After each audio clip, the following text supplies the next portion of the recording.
기쁜 안식입니다. 2주 만에 우리 성도들을 뵈니 참으로 반갑습니다. 제가 지난번에 말씀을 드릴 때 예수님의 십자가에 대해서 좀 생각을 해봤습니다. 오늘은 위대하신 하나님의 크신 사랑을 우리 오늘 좀 파헤쳐 가면서 우리 함께 하나님의 사랑이 얼마나 위대한지, 또 얼마나 하나님께서 우리 인간에게 사랑하고 계시는지를 한번 생각해 보려고 합니다.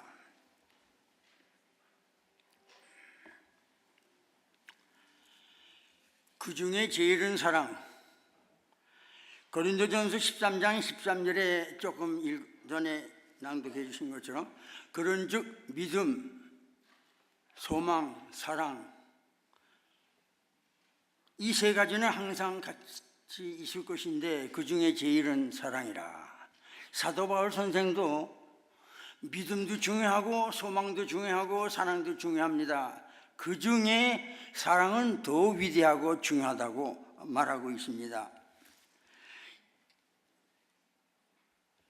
사도 바울은 하나님의 사랑은 다른 것보다 더 중요하다고 소개하면서 두 가지 요소가 있습니다. 하나는 교회의 요소는 찬미, 설교, 기도입니다. 그 중에 제일은 기도죠. 신앙의 요소는 조금 전에 읽은 것처럼 믿음, 소망, 사랑입니다. 그 중에 제일은 사랑이고요. 다시 말하면 이 말은 먼저 사랑이 있고야 믿음, 소망이 수반한다는 바울의 논리가 타당하다는 것입니다. 왜냐고 하면 10계명에 있어서 10가지 다 중요하지만 9가지를 지킨다고 해서 안식일 지키게 되는 것은 아니란 말입니다. 그러나 안식일 즉 넷째 계명을 철저히 믿음으로 준수하면 정말 하나님의 사랑을 깨닫고 믿음으로 사는 사람은 9가지 계명을 저절로 지킬 수 있다는 그 논리가 성립되는 것입니다. 사도 바울은 고린도전서 13장 13절에 세 가지 중에 사랑을 제일 마지막에다가 말을 했습니다. 그 중에 제일은 사랑이라 하고 끝냈습니다. 그 사랑이 덜 중요하기 때문에가 아니라 사랑이 모든 것의 종합이고 결론이기 때문에 그렇습니다. 근데 여기 그늘 없는 가정 49쪽에 보면 여기 동영상에 나오죠. 진실한 사랑이란 충동으로 일깨워지는, 그리고 심한 실현을 만나면 시들어버리는 그런 사랑과는 성격상 전혀 다른 고상하고 거룩한 하나님의 원칙이라고 예언의 기록했습니다. 롤렐라 헤르만 크레스라고 하는 사람은 이 바울이 기록한 고린도전서 13장의 사랑을 10가지로 묘사했습니다. 하나는 이 참된 사랑이란 인내하며 고난이 생겨도 포기하지 않는 것이고, 참된 사랑은 친절하고 사려 깊게 보살피는 것입니다. 참된 사랑은 시샘하지 않고 질투하거나 의심하지 않는 것입니다. 자랑하지 않고 교만하지 않고 과시하려고 하지 않고 우월감을 갖지 않는 것입니다. 욱하는 성질을 부리지 않고 무례히하지 않는 것입니다. 자기를 추구하지 않고 남을 우선하게 하고 쉽게 화내지 않는 것입니다. 잘못을 적어두지 않고 용서하고 잊어버리는 것입니다. 늘 보호하고 늘 믿으며 늘 희망을 품고 늘 견디는 것입니다. 남을 헤아리지 말고 존중하는 것입니다. 마지막으로 절대 실패하지 않는 것입니다. 이렇게 지금 읽어드린 10가지 사랑을 가지고도 그것이 전혀 자기에게 아무런 유익이 되지 못한 때가 있다면 어느 때일까요? 돈이 없을 때입니까? 명예나 지식이 없을 때입니까? 심지어는 믿음을 가지고서라도 그것이 자신의 아무 유익이 되지 못할 때가 어느 때인가 하면 문제를 우리는 고린도전서 13장에서 그 대답을 찾게 되는 것입니다.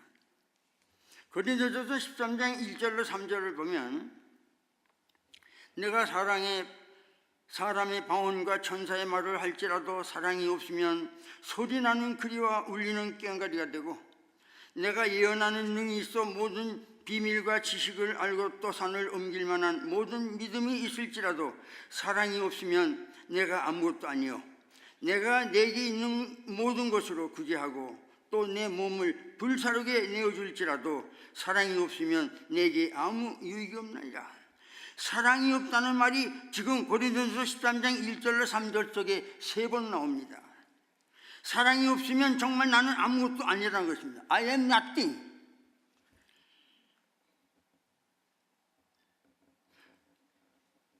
이 모든 것을 가지고도 사랑이 없으면 나는 아무 유익이 없다는 것입니다. I gain nothing, 영어로 그렇게 말하죠. 이 말은 강한 믿음이 있다 할지라도 사랑이 없으면 소용이 없다는 말을 말하는 것입니다. 하나님의 사랑은 얼마나 위대한지 모릅니다.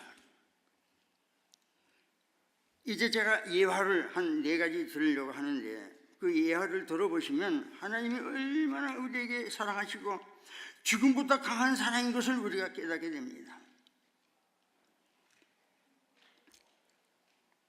여기 이런 말씀이 있습니다.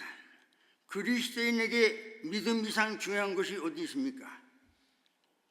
그리스도인에게 천국에 대한 소망처럼 중요한 것이 어디 있습니까? 하늘나라를 사모하는, 재림을 사모하는 우리에게 소망이 얼마나 필요합니까? 또 우리 믿음 생활하는 게 얼마나 우리에게 필요합니까? 그러나 여기 사도 바울은 말하기를 사랑은 그것보다도 위대하다고 말한 겁니다. 왜? 사도 바울은 하나님의 사랑을 만끽한 사람이기 때문에 그렇습니다. 그 위대한 사랑에 대해서 베드로는 이렇게 말합니다. 사도 바울처럼 베드로도 말합니다. 베드로전서 4장 7절로 8절에 만물의 마지막이 가까웠으니 이러므로 너희는 정신을 차리고 근신하여 기도하라. 고담입니다. 무엇보다 더 뜨겁게 서로 사랑하니 사랑은 호다한 죄를 덮느니라. 다른 것들은 죄를 덮지 못해도 사랑은 우리 죄를 덮는다라고 말합니다. 사도 바울이 고린도전서 13장에서 사랑의 위대함을 언급한 것처럼 베드로도 사랑의 반응을 으뜸어두고 강렬하게 뜨겁게 피차 사랑하라고 하는 것입니다.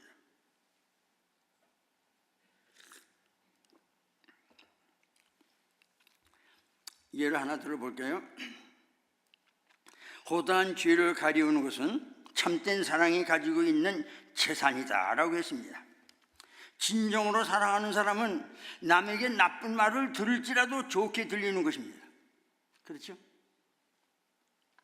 손이 안으로 굽는다는 속담처럼 부인의 허물이 보여도 그것이 진정으로 사랑하는 남편이라면 가리워지는 경험을 하게 된다는 사실입니다. 그래서 참된 사랑은 사람들로 하여금 상대방의 죄를 용서하고 잊게 해주고 다른 사람의 죄를 약화시키거나 퍼뜨리기보다는 그들의 죄를 가리워주고 감싸주도록 하는 것입니다. 이것이 사랑의 원칙이라고 말합니다. 요한복음 요한 1, 2, 3소, 이 요한복음서와 요한 1서, 2서, 3서는 다 사랑의 주제로 기록된 책들이 아닙니까? 요한복음의 사랑의 단어가 31번 나오는데 모든 드라마마다 사랑이 주제이고 사랑이 안 들어가면 시나리오 각본이 안 되잖아요. 이만큼 사랑이 중요한 건데 죄 때문에 사랑이 변질되고 말았습니다. 그리고 보면 모든 것이 사랑으로 집중되어 있습니다. 사랑은 반응으로 마치 공과 같은 것입니다. 공을 벽에다 던지면 그 공이 다시 자기에게 돌아옵니다. 이게 사랑입니다. 짝사랑하는 거 사랑 아닙니다. 하나님께서 인간을 만드신 것도 괜히 만드신 게 아니에요. 계획하셔서 하나님께서 지구를 만들어 놓으시고 제일 마지막으로 사람을 만들어 놓은 것은 하나님께서도 무슨 뜻이 있어서 만드신 겁니다. 사랑을 주면 인간을 통해서 사랑을 받으려고 이를 원하시는 하나님이시기 때문에 이 사랑을 주신 것, 사랑으로 인해서 인간을 만드신 겁니다. 그래서 사랑은 공이라고 말합니다. 돌멩이를 던지면 곧 떨어집니다. 그건 사랑이 아닙니다. 던지면 반드시 반응이 있어야 하는 겁니다. 리스펙트. 이게 거래가 아니에요. 사랑은 뭡니까? 반응입니다. 내가 주면 받는 것입니다. 이게 진정한 사랑을 원리로 우리에게 보여주신 겁니다. 사랑이 정말 중요합니까? 사랑이 없으면 인간이 존재하지 않습니다. 생명이 태어나지도 않고 태어난 생명을 기를 사람도 없습니다. 그런데 하나님이 인간을 너무 사랑하심으로 창조했다는 이 사실, 여러분 기억하시기를 간절히 바랍니다. 생명의 원인은 사랑이기 때문에 모든 생물은 사랑한 결과로 존재한다는 사실, 집에서 키우는 강아지도 뜨겁게 사랑한 결과로 태어난다는 것입니다. 그러므로 사랑은 생명의 원인이고 생명은 사랑의 결과인 것입니다. 왜냐하면 태어나야 믿음도 소망도 필요하기 때문에 그런 것 아닐까요?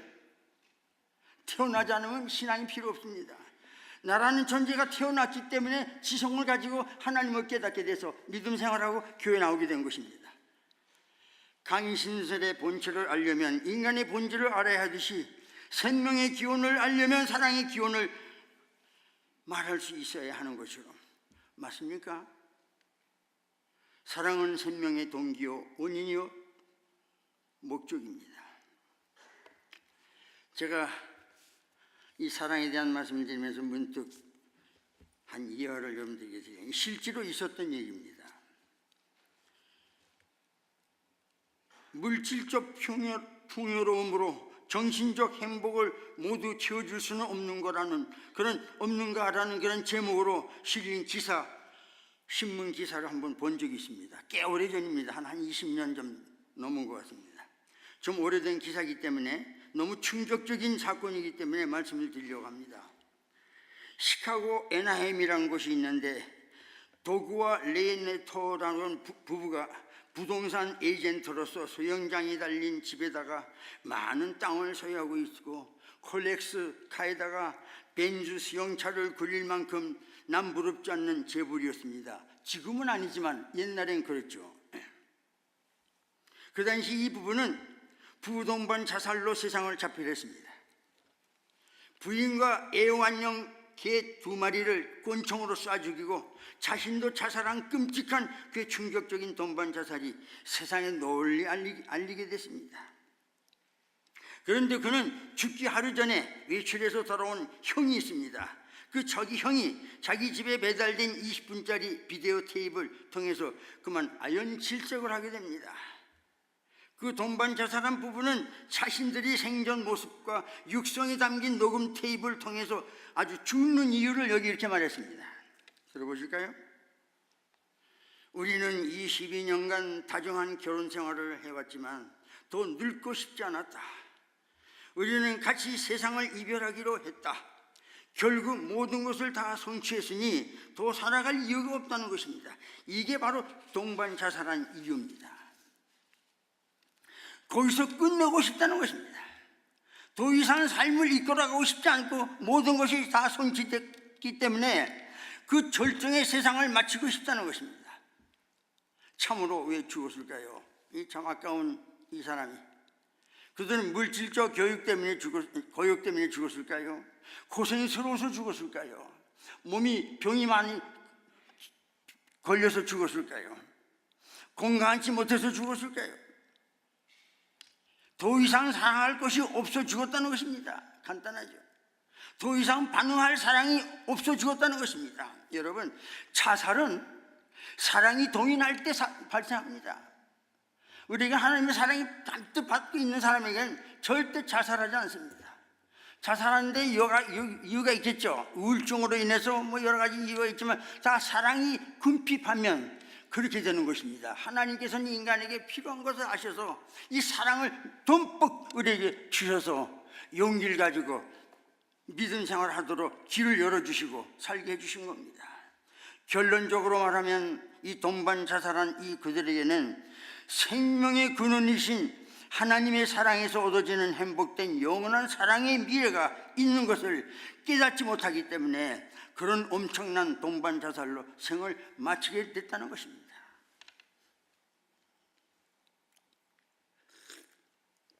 참으로 안타까운 일입니다. 흔한 일은 아닌 것이죠. 사람이 죽었는지 살았는지 확인하는 방법이 있습니다. 어떻게 하면 됩니까? 이거 안장로님이 아실 거예요. 눈을 떠서 후라시 갖다 대보면 알죠. 반응이 있는지 없는지. 사랑은 반응입니다.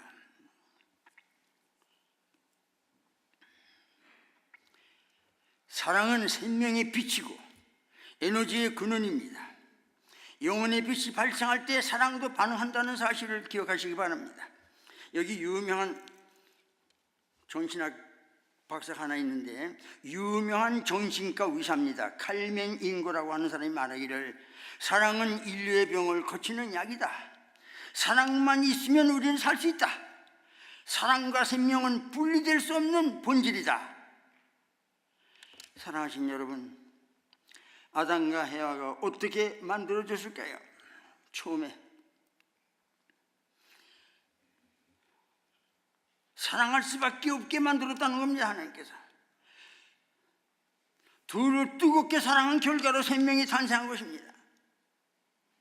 제가 사랑의 예종 하나 들까요? 참, 이 사랑에는 반드시 모성애가 필요한데, 속 썩여도 주고 싶어하는 사람이 누군지 아십니까? 부모입니다. 부모. 자식 하는 거 봐서는 주고 싶은 마음이 없는데, 아버지가 자식에게 용돈 얼마 줄까 하고 얘기하면 자식은 넉넉해요. 괜찮아요. 그리고는 돌아섭니다. 또 저 멀쩡한 데 있던 어머니가 또 아들 오는 걸 기다렸다가, 얘야, 아버지 안문 내서 허리 구부려가지고 얘야 아버지 몰래 주는 거니까 써라. 잘 써라.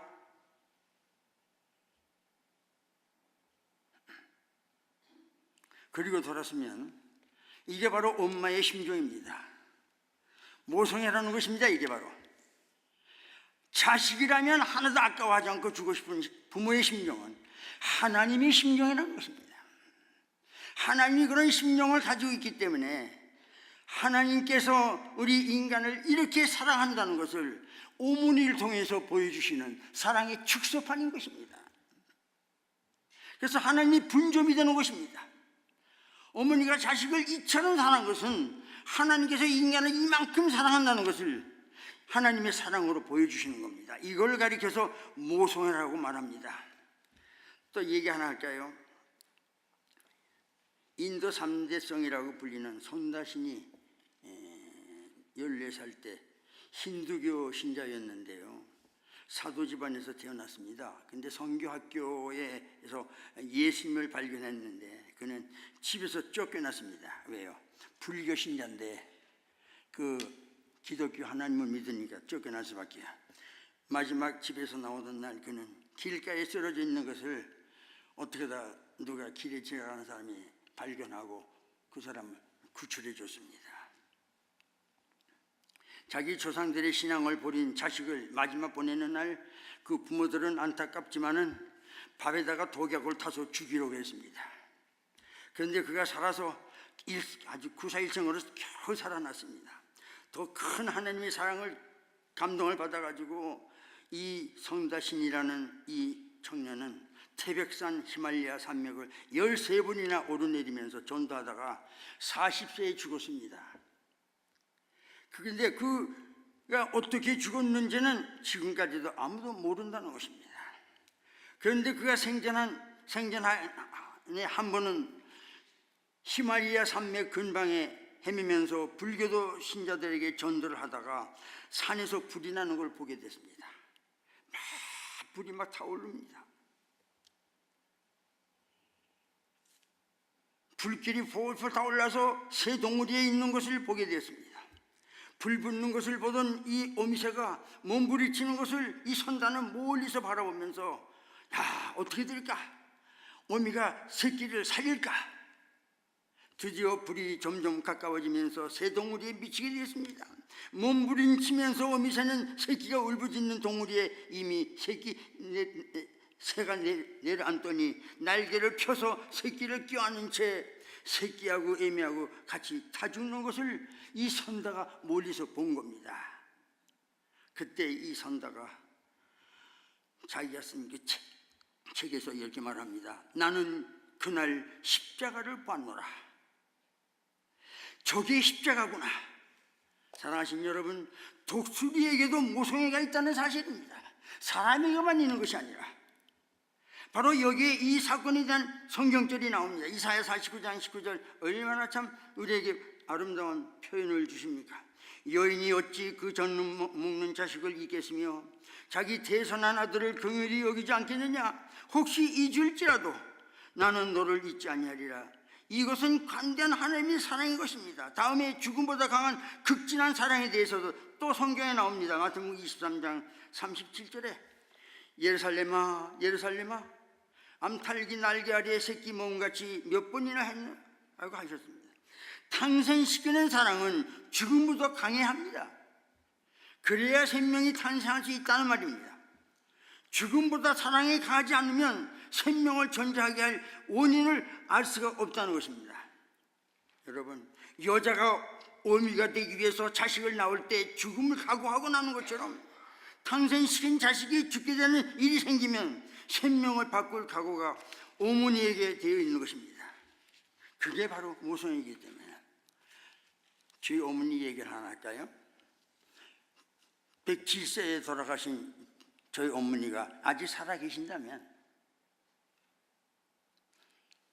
만일 저를 대신해서 죽을 일이 있어서 생명을 바꿀 수만 있다면 저희 어머니는 틀림없이 그렇게 할 것입니다. 왜요? 앞으로 살 날보다 돌아가실 날이 가깝기 때문에 생명이 아깝지 않다는 것입니다. 그렇지 않습니까? 어느 부모도 마찬가지입니다. 이것은 어머니의 마음이 아니라 하나님의 마음이라는 것입니다. 그래서 그게 바로 사랑이고 생명을 탄생시킨 하나님의 사랑인 것입니다. 바로 그것 때문에 이 세상에 생명이 존재하게 됐고, 이 생명은 어떤 고통도 이길 수 없는 죽음보다 강한 사랑으로 전달되었기 때문에 모든 고생을 하면서라도 쉽사리 죽지 않는 것이 바로 인생이라는 것입니다. 살아신 성도 여러분, 생명은 반응한 결과로 존재한다는 것 맞습니까? 한 여자가 한 남자에게 반응했기 때문에 생명이 존재하게 됩니다. 맞는 말이죠. 죽음보다 강한 하나님의 사랑의 반응 때문에 영원한 생명이 주어지는 것은 영생에 대한 생물의 법칙입니다. 하나님께서 인간을 이렇게 사랑하셨기 때문에 하나님께서 인간을 창조하신 겁니다. 그 창조한 가정을 보세요. 얼마나 질서 있게 창조하셨습니까? 하나님의 목표는 인간인데 왜? 사랑을 받으려고요. 서로 반응하기 위해서. 사람이 만들어 놓은, 사람이 만들기 이전에 사람이 살 수 있도록, 먹고 살 수 있도록, 공급할 수 있도록 모든 걸 만들어 놓으셔야 되지 않겠어요? 그래서 첫째 날에 뭘 만들고, 둘째 날에 뭘 만들고, 셋째 날에, 여섯째 날 다 만들어 놓으신 다음에 제일 마지막으로 사람을 만들어 놨으니 하나님처럼 질서 정하는 분이 어디 있겠습니까? 우리는 그래서 하나님의 사랑으로 이렇게 살아가는 사람들입니다.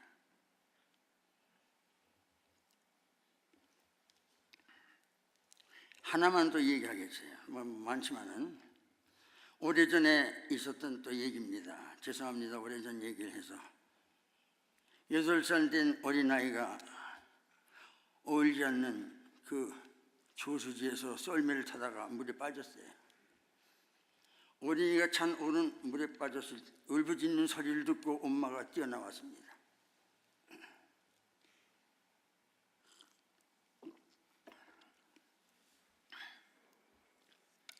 헤엄치고 못 치고 상관없이 뛰어들었습니다. 얼음이 더 깨지면서 둘이 부둥켜 안고 울고 있는데 그 소리를 듣고 할아버지 할머니가 또 내가 거기 들어가면 수영을 해서 그 아이들을 살려야 되겠다, 그런 생각할 겨를 없이 또 물속에 빠졌어요. 그러니까 이제 네 사람이 부둥켜 안고 막 그냥 살려달라고 하는 겁니다.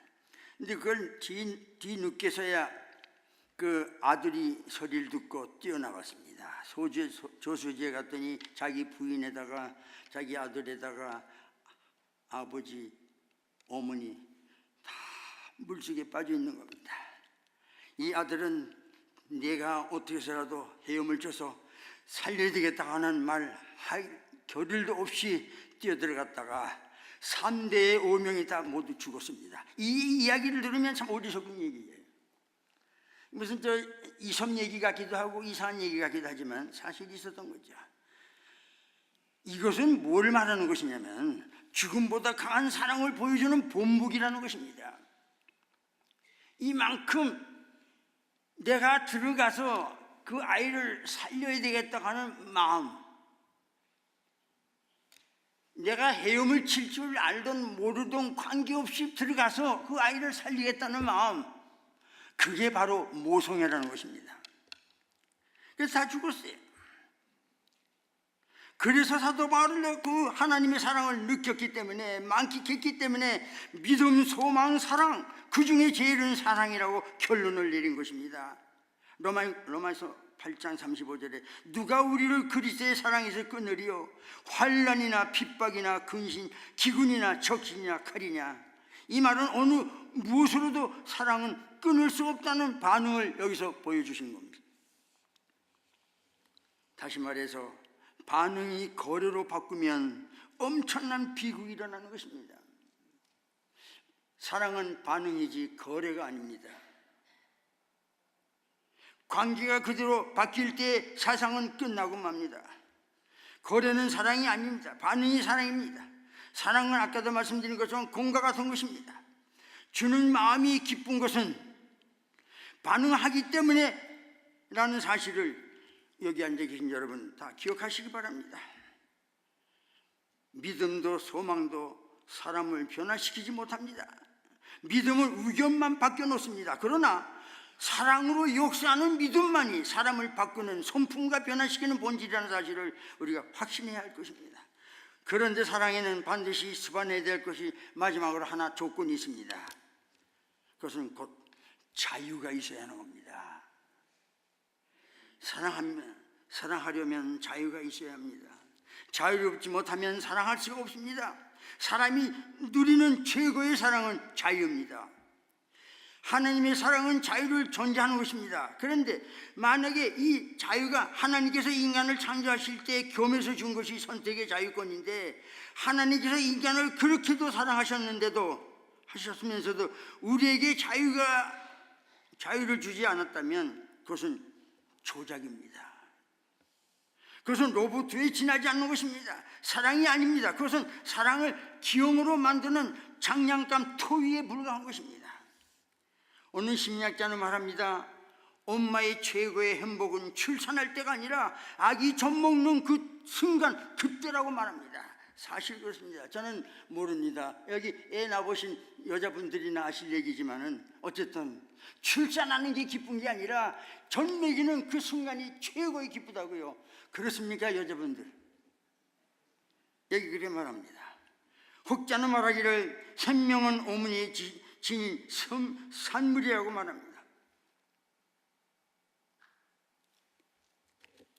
제가 이 거미 얘기를 제가 또 하나만 또 말씀드리고 마치려고 하는데요. 이 거미가요, 거미도 종류가 여러 가지가 있죠. 염랑거미라는 게 있다고 합니다. 염랑거미, 나 그거 잘 몰라요. 그래서 아주 작아가지고 풀잎을 엮고 밀폐된 집을 만들어가지고 그 안에다가 알을 깐답니다. 그런데 공충학자들이 알을 분석해 보니까 이 알에는 그것이 부화되기에는 충분한 영양이 없다는 겁니다. 그래서 어미가 밀폐된 잎으로 집을 지은 다음에 알을 낳고는 거기에서 같이 있게 되는데, 그 알에서 막 깨어나는 새끼들에게 자기를 먹도록 내놓는다는 것입니다. 이거 참 희한해요. 부화된 자기 몸을 내놓음으로 자기 생명을 유지시키는 놀라운 어머니의 사랑이 염랑거미에도 있다는 것입니다. 이것이 바로 죄인을 구원하시는 예수님의 십자가의 사랑과 같은 것입니다. 이것이 죽음보다 바꿀 수 없는 하나님의 사랑의 반응이라는 것입니다. 결혼한 부부의 대상은 남편인 것처럼 부모의 사랑의 대상은 자식인 것입니다. 맞습니까? 그런데 세상에서 제일 힘들고 마음대로 안 되는 일이 뭔지 아십니까? 자식 문제입니다. 자식은 천수가 없잖아요. 자식은 선택해서 얻는 게 아닙니다. 그런데 그 자식이 그렇게 속을 새겨요. 그래도 자식입니다. 방법이 없어요. 하나님의 사랑이 있기 때문에 효력을 통해서 어쩔 수가 없는 겁니다. 사랑하는 성도 여러분, 믿음, 소망, 사랑 항상 있을 것인데 그 중에 제일은 사랑이라고 말한 사도 바울의 권면이 무엇인지 이제 이 시간에 여러분 알았습니다.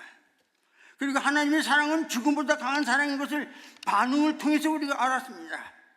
그러면 우리는 이제 거래하지 마시고 하나님과 반응하여 모자지간에 끊을 수 없는 죽음보다 강한 사랑의 관계가 하나님과 인간관계가 되시길 바라면서 잠깐 시간이 좀 남았기 때문에 조금 우주에 대한 얘기를 좀 말씀드리고 마치려고 합니다. 하나님은 참 위대하신 분입니다. 빛의 속도로 1초에 지구 몇 바퀴 도는지 아십니까? 7바퀴 반을 돕니다. 하나님이 통치하시는 우주는 직경 500개의 광년이 됩니다. 광년이에요. 광년. 시속도 아니고 또 이 세상에 광년, 빛의 광년. 1초에 약 300km, 30km. 30km면 리스로 따지면 한 약 80리 정도 되죠. 그 달리는 빛이 1년 동안에 가는 거리는 놀라지 마십시오. 광년으로 약 9조 4,008억 광년 킬로미터입니다. 아주 초인간적인 숫자입니다. 하나님께서 만드신 것들이 그렇단 말입니다. 이 우주가 엄청나게 넓어요. 헤아릴 수 없습니다. 정말 얼마나 큰지. 그 관대한 이 만드신 그 창조주 조물주 하나님이 미물만도 못하고 보이지도 않는, 우리는 개미라도 보이지만 하나님께서 이 지구를 볼 때는 보이지 않는 인간을 그렇게 사랑하고 계신다는 겁니다. 여기 보실까요? 사람이 100년을 산다 해도 그것은 고작 31억 초밖에 안 되는 것을 생각한다면 우주는 크고 간대한 우리가 사는 지구는 아주 작은 부분에 불과합니다. 그런데 이 작고 보이지 않는 지구에 사는 인간을 이렇게 사랑하고 계신다는 겁니다. 죄로 인간이 타락했잖아요. 죄로 지구가 비상적으로 운행하고 있잖아요. 그런데도 불구하고 하나님은 이 지구를 붙잡고 계시니, 사랑하는 성도 여러분, 하나님은 사랑이시기 때문에 인간을 버리지 못하는 겁니다. 그래서 지금까지 계속 우리를, 얼마나 세상이 지금 얼마나 범죄가 많고 얼마나 재변이 많습니까? 하나님께서 보실 때는 끝내고 싶은데 하나님께서 근본 하나님의 신분이 사랑이기 때문에, 하나님의 마음속에는 사랑만 가득 찼기 때문에 주고 싶어서 또 살리고 싶어서 그래서 내버려 두시는 겁니다.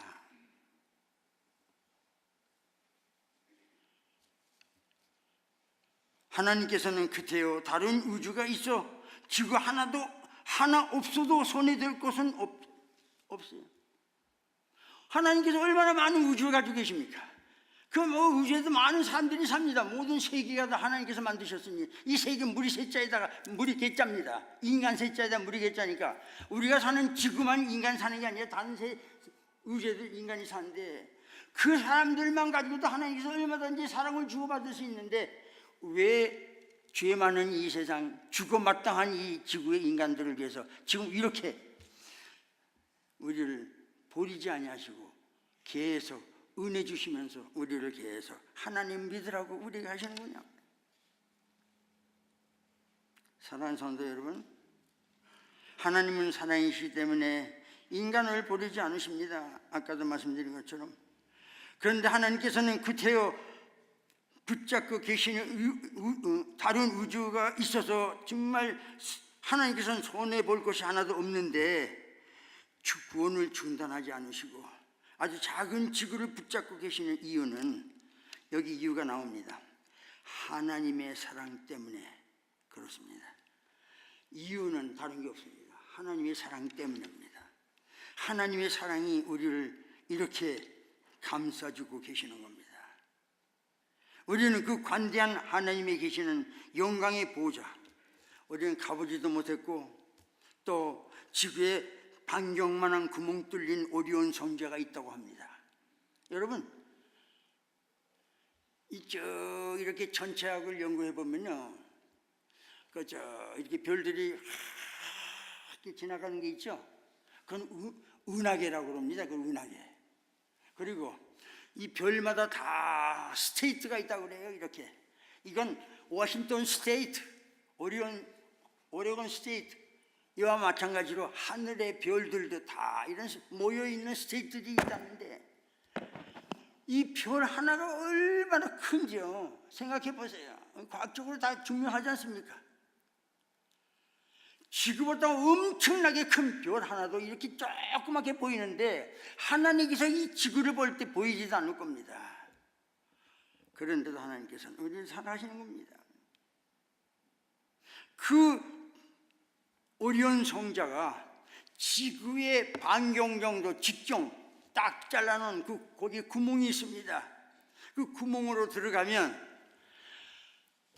하나님이 자정하신 보좌가 있다는 것입니다. 거기에 우리도 하나님의 말씀대로 진리대로 진실하게 살면 갈 수 있는 것입니다. 그런데 교회는 아무라도 들어올 수 있습니다. 교회는 누구라도 와서 예배드리고 누구든지 와서 다 같이 교제하고 살아갈 수 있습니다. 그러나 하나님이 계시는 오리온 성자를 통해서 들어가는 하늘나라에는 아무나 못 간다는 것이죠.